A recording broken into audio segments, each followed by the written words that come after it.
2020 has been a pretty exuberant year in music. There have been some pretty stellar releases and many new interesting artists have been gaining attention. And I would say it's been a pop-tomistic year. We've all been stuck in the house due to the pandemic, but oddly enough, a lot of the music I've heard this year has signified dancing, and perhaps that's just our way of having an escapist mindset during troubled times. Nonetheless, here are the songs that fueled every single emotion in me, in the best way possible. Whether I wanted to cry in my bedroom, envision myself on the 70s dance floor, feel like I was in a music video from the MTV era in the 80s, or just simply enjoy music. These are the songs that did it for me best and what I feel are the best songs of 2020. Number 16, Tipsy, Chloe and Halle. Do It dropped a few months after quarantine officially began, and it couldn't have arrived at a better time. When you're stuck in a house and have absolutely nothing to do, you want to feel good about yourself, and Chloe and Halle succeeded in that effort with that song. Their vocals and harmonies effortlessly glide over the R&B trap beat. It's no wonder it struck gold and became their first chart entry. It's the best kind of song. It's easygoing, not complicated, and makes you feel like you're driving down a highway. However, a deep dive into Ungodly Hour, their sophomore release, and you'll realize there's an abundance of great tracks, and one that has remained a personal favorite of mine is Tipsy. It's a chaotic and demanding song. They talk about being tipsy on someone's love, and essentially threatening their partners if they were to do them wrong. To put it simply, it's one of the most beautifully sung tracks that I've heard about doing not so nice things to men. It's melodramatic and slightly theatrical, but they sell it well. I love the quirkiness of this track. Chloe and Halle will definitely have continued greatness. Number 15, XX, Rina Sawayama. 2020 has brought in some new and interesting great acts. Rina Sawayama happens to be one of them, blending thousands pop, rock, and indie pop on her releases. XX has to be the standout song in her discography, a song about capitalism and just being hooked to the machine as everyone is. XX gives a rush of different things, a Mariah-sized chorus, possibly something you could have heard her doing in the 90s or early thousands, but instead it would have been about a love interest, not capitalism. The beautiful guitar riffs that come lunging at you in the chorus are an unexpected touch, but so complimentary. Her vocal performance sounds like she's addicted to shopping and the lifestyle that she's been connected to. This song is just a really nice slice of inventive pop.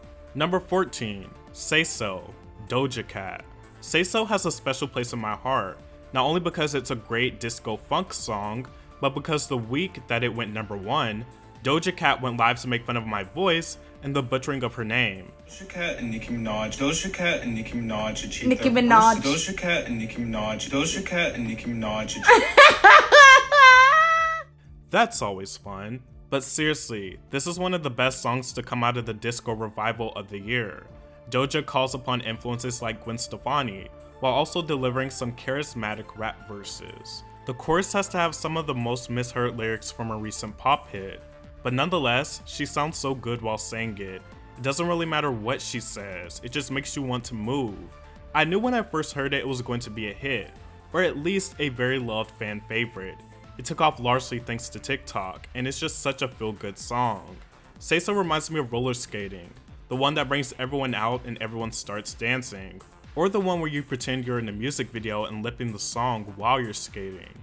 It's one of the year's most irresistible hits. Number 13, Everything I Wanted, Billie Eilish. Everything I Wanted has some of Billie's stickiest melodies. It's on par with her other tracks sonically, and lyrically talks about her connection with her brother Phineas, who's co-written and produced all of her music. They've built a pop empire of their own, and Billie seems set on keeping their peace. She's her brother's keeper, and it really is such a beautiful song. It's quiet and ambient, it's eerie yet comforting, and it's just an all-around classic Billie tune. Number 12, Kylie Minogue, Real Groove. Kylie Minogue is an artist that has always been more likely to embrace disco and dance music influences throughout her career, which is why it may come as no surprise that she released an album titled Disco this year, the perfect year when the disco revival is actually taking place. Disco, her 15th album, is one of her career best, and although having a fair share of quality songs, Real Groove is the song that has stuck with me the most. The title is no lie, it's groovy as hell. It's very obviously new disco and dance music influenced, but it doesn't lean too much on its influences to the point where it's derivative. The message of the song is sassy. She saw you dancing with somebody that looked like her, but the girl you were dancing with didn't have the real moves and effortless chemistry you two did. And I really love the innocence the lyrics withhold. Equating dancing to someone else's chemistry with another person is such a classy way to say, that person isn't better than me. Number 11, Rain on Me, Lady Gaga and Ariana Grande. In 2020, Gaga made her long-awaited return to dance pop with Chromatica. In my opinion, Rain on Me succeeds where her lead single Stupid Love failed. It has the lyricism, some endearing 90s house production, and the ringing of an inescapable pop hit. But its most important asset is Ariana Grande. They both carry their own parts, but Ariana adds a special touch with her soft and pillowy vocals. This is the diva pop that was highly needed. It's rare seeing two pop queens come together, and I can truly say when Ariana and Gaga came together, it felt like an event, and the music video feels like an MTV era crossover of pop greatness. This is one of the best women-led collaborations in a while, and I have no shame in saying it. It feels like a true celebration for both singers overcoming their obstacles. I'd rather be dry, but at least I'm alive, Gaga sings on the chorus. While relating to quarantine, I'd rather be outside, but at least I have this song. Number 10, Break My Heart, Dua Lipa. I should have stayed at home, cause I was doing better alone, Dua Lipa sings on this tune. This is just one of the many great tracks from her 2020 album Future Nostalgia. It is definitely one of the most catchiest releases of her career, which is why it grew on me so heavily. She goes full on 90s with this song, especially with the colorful music video. The song itself is a piece of 90s disco and Europop, carried by a great INXS sample. Her vocals are noticeably distinctive, and this song only highlights them even more. All I can say is, I'm very glad she didn't stay at home, because now we have this banger to thank for it. Number 9, Go Stupid, Polo G and Stunna for Vegas featuring NLE Choppa and Mike Will Made It. TikTok has brought us a ton of questionable hits this year, but this song is undoubtedly one of the best. Polo G is a rapper who's been on the rise and has had an excellent year. His music largely consists of telling his experiences when it comes to relationships and his trauma growing up. This song is a little lighter in tone, but he's still talking about his come up and rise to fame. The most impressive thing about this song is that it doesn't have a chorus, it's just pure rapping, and verse after verse. But it works so well and it's still so catchy that you don't even notice that it doesn't have a chorus because it doesn't need one. All the men on the track carry their own weight. The club beat produced by Mike Will Made It gives the song some standout attention. It's colorful and whimsical, but still very hard hitting. Polo G's flow on the song is immaculate, he rides the beat effortlessly. Stunna for Vegas and NLE Choppa's hardcore verses only add more excitement to the song. It's a song you listen to when you want to feel untouchable. It's raw, unfiltered, and just a great track. Polo G is definitely a newcomer to keep an eye on. He has a lot of charisma and the rapping skills and lyricism to back it up. Number 8, Physical, Dua Lipa. That damn flute sample, the energy, and the presence Dua holds over the entire song. Physical was the follow-up to Don't Start Now, and it didn't disappoint, lifting lines from Olivia Newton-John's song of the same name. It's just as compelling as the Newton track due to its high energy. It's a bit of an odd song sonically, mostly thanks to the flute heard throughout the song, but it doesn't lose its vibrant feeling, helping plunge up thoughts of the dance floor or gym. Number 7, Watermelon Sugar, Harry Styles. Harry Styles is undoubtedly the standout former One Direction member, a title he's claimed solely based on his artistry and musical direction after the group, being the only member to fully come into his own image and sound. And his 2019 album Fine Line can be seen as direct proof of that, disowning the sound that was so prevalent in One Direction. Watermelon Sugar is an addictive funk pop song from the album, almost as addictive as the fruity contents Mr. Styles is singing about. Albeit, comparing sex to fruit isn't the most original concept, but Harry sells the fuck out of this song, and the production only drives the song even more. It became his first #1 hit in the States. Harry says Watermelon Sugar is something he doesn't know if he could ever go without. Well, if that's any indication, seems like listeners couldn't let go of it either. Number 6, Laugh Now, Cry Later, Drake featuring Lil Durk. Yes, Drake has been getting by with subpar releases for a while now, like the awful and lazy Tootsie Slide, but I think Laugh Now Cry Later is one of his best releases in a while, at least since the 2018 Bounce-inspired tracks Nice for What and In My Feelings. I wouldn't argue that it's his strongest release, but I do love the breeziness of this track.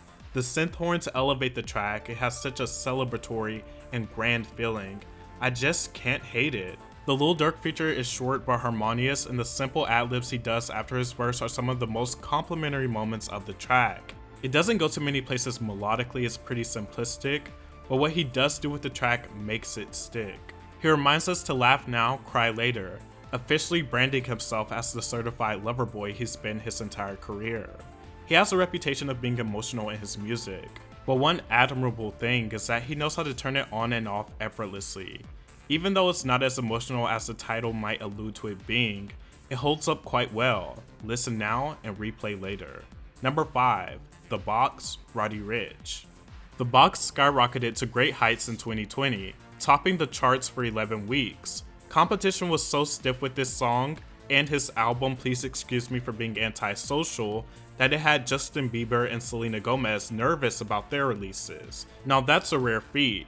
Roddy does some unusual sounds in the song, which really makes the song notable. The Box is another song that just makes you feel confident and like you just hit a lick with the box. Roddy has definitely made himself a force to be reckoned with this year, especially after sending well-established pop stars into a panic. It was the last song to be placed on his album. It's easily one of the most odd yet captivating and melodious songs of the year. Number 4. Midnight Sky, Miley Cyrus. Midnight Sky is shockingly a song I wasn't a big fan of at first. I didn't dislike it, I just thought it was okay and a passable song, and boy was I wrong. As the year continued and I heard this song more and more, I just couldn't resist it. In fact, it's grown on me so much that I think it's possibly the best song of Miley's career. Yes, I am bold enough to make that statement. I simply don't think she's had a song that is just this well-rounded and sounds like it's going to age so gracefully. It's an empowerment track and her public statement after her public divorce. Midnight Sky feels authentically Miley and it's so well written. The climax of the verses and her vocal performance throughout this song takes me on a euphoric 80s joyride. She sings every single lyric with conviction and power. The Stevie Nicks samples lifted and brought into a new generation and era smoothly.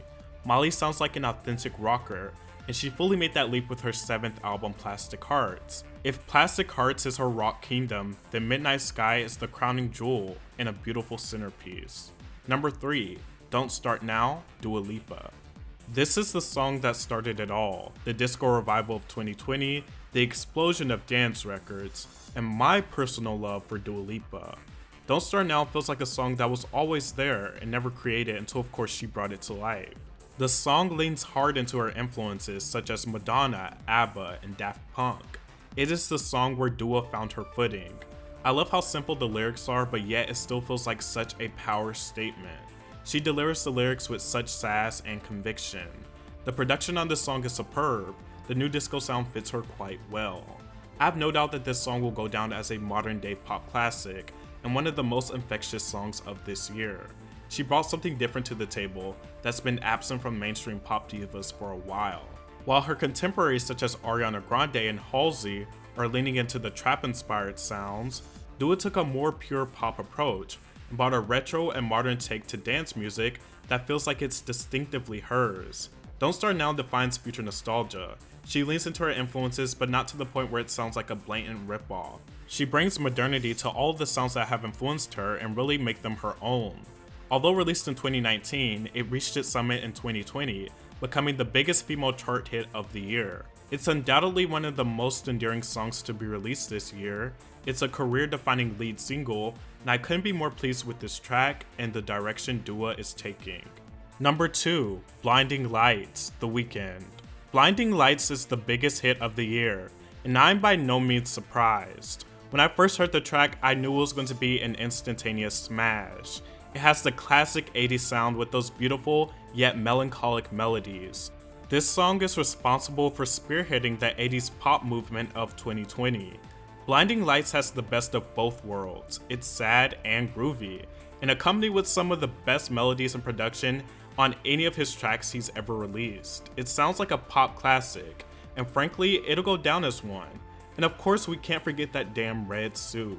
That red suit has become a part of his After Hours identity, and a key figure of his storytelling throughout After Hours. After Hours is arguably the best album released this year, beautiful production, introspective writing, and a pull of many different genres and influences.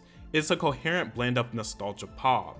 It has one quality song after another, which is why the only song able to top a song from After Hours has to be a song from After Hours, which leads us to our number 1 song.